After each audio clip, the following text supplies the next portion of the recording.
Good morning, spaceman. This is Captain Collins. Welcome back to X4. We are talking today about specific stations, and these are supply stations. I show you how to use them for wares, and I show you how to use them for minerals and gases. Before we start, very quick, I'm streaming on twitch.tv/Captain Collins from Sunday to Thursday at 6 p.m. Central European Time. And if you like these kind of videos and want to help the algorithm to distribute them, give it a thumbs up and also subscribe to the channel. Thank you very much. We're on the road to 10,000 X4 people. So let's jump right into the game and I show you how to do that live. I have something set up already.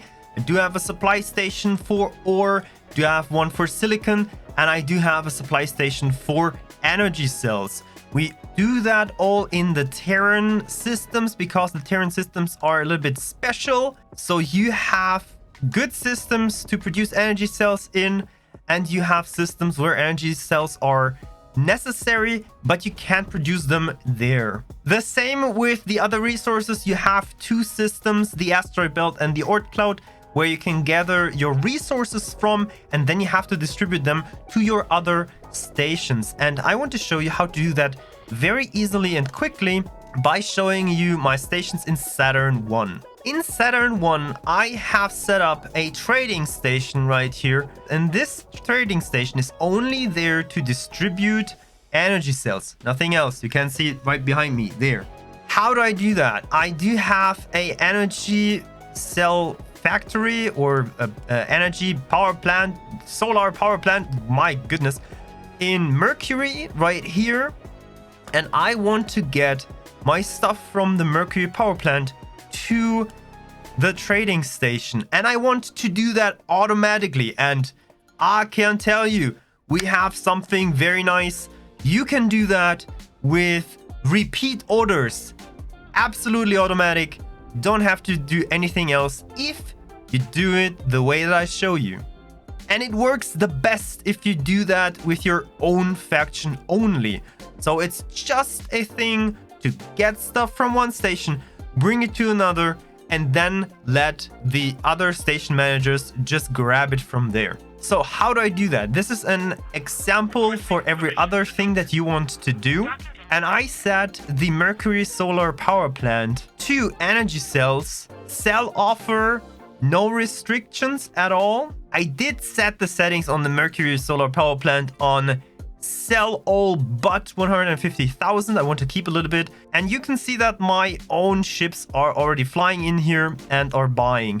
I do have automatic pricing on. That is fine. Quick look onto the trading station, how the trading station looks like. The trading station does have energy cells as a tradeware. It has got a buy offer, buy up to everything, a manual pricing, which I put to the maximum, and then as a trade rule, space operations delta only, so your own faction. I also do have a sell offer. I disabled the automatic pricing there and put it to the lowest, 10 credits. And I also set use settings, space operations delta only, so your own faction. That way, you will always be able to sell it to the other stations and the other managers will grab it from yours. And by putting the pricing to the highest amount, I can do something with the traders. And we're taking a look at these traders now because that's how it works to get stuff running back and forth automatically. Every single one of these L-class traders has got a default behavior of repeat orders. So how do you do that? Let me guide you through that. We do hold position for now, confirm that. This is changed now. So we remove everything. You choose your L-class trader, go into the default behavior, choose repeat orders. You confirm that. And from here you go right click on your solar plant. You go buy from, buy where energy cells, buy up to everything, buy for the highest price you can get. Confirm that. Now you go to the other trading station where you want to sell it to. Right click, sell to the station. Again, energy cells, quantity to keep, nothing. Minimum price, the lowest. and confirm it. That way you ensure these traders are always buying because they're buying for the maximum price, and they're always selling because they're selling for the minimum price. And it doesn't matter because it's your own station. But that, my friends, is just the first station that I wanted to show you. The next one are these here. I have a trading station especially for ore, and I have a trading station especially for silicon. How do these stations look like? If we go to the trading station for silicon and we open it up, you see two groups. We have traders and miners. The miners are only mining silicon, and that is done by going into the logical overview, and you put the tradeware on this station. So you need the right storage for that. In this kind, we have solid storage on this station, and then you select your ware that you want to mine, and that should be only one single solid and or one single gas resource, so that your miners do not get confused. That's why I have two stations there. So this is completely silicon. We have a buy offer. That's something you need, but you're only buying from your own faction again. And in this case, I want to supply my own stations. That's why I put sell offer only to my own stations. If you want to grab the stuff from your miners, but you want to sell to everyone, you just put the sell offer to no restriction, and then you can sell it off. But buying only from your own miners, that's what this station is for. And when you put that silicon in here and you go and assign miners to this station, the miners will only mine the one ware that you put into your logical overview, in this case silicon. Now you have a station full with silicon. What do you do next? You need to have traders to distribute that silicon.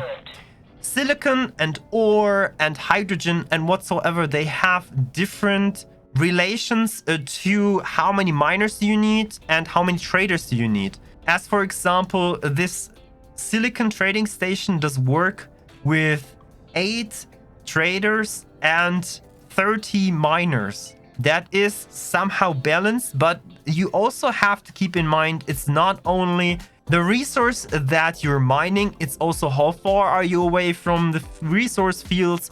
Do they need to jump to another system? Are they in the system already with the resources? Stuff like that changes your relation between how many traders you need and how many miners you need. In this case, in my case, it's 30 to 8. You also need mineral miners or gas miners to distribute your wares once you have them in your station, because the standard Baldric or standard trader cannot move solid or liquid resources. That way you need traders that are also miners. In this case, this station is a little bit special.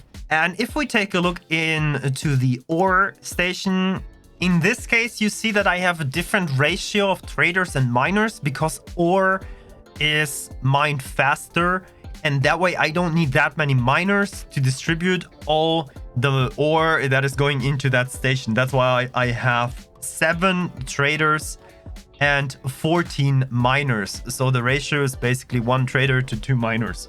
Why is that good? Well, you have everything condensed in one single station. So all the resources that are being mined are mined at these one stations, and then will be distributed to your other stations that need them. That way, you don't need to have miners on every single other station. And also the stations are taking different amounts of minerals. So that way you can provide all of them at once, also with their different ratios where they need the resources. It makes it more easy for you to manage how, where, and which resources are being mined and also being passed on. So with that, I minimize the miners that are working on the other station. Actually, I will move the process a little bit further and try to have a station for every single resource. It's a little bit much at the start, but it's definitely better when you are advancing to your game and you can separate all the resources one by one. Though Egosoft is working on the mining AI a lot and it works better and better, but it's still not as optimal as it can be. And that's also a very good way to have just a better overview of your economy that way, and you know where your miners are. You also know when the miner is missing. So for example, I see if a miner gets destroyed by Cog or by Xenon very easily because the number is going down, and I do not have to search on every single station where is one single ship missing, or was it an ore miner, was it a silicon miner, was it a gas miner, or whatever. I don't have that hustle anymore. So if you want to have a supply station, do that with repeat orders. Bring the stuff where you need it.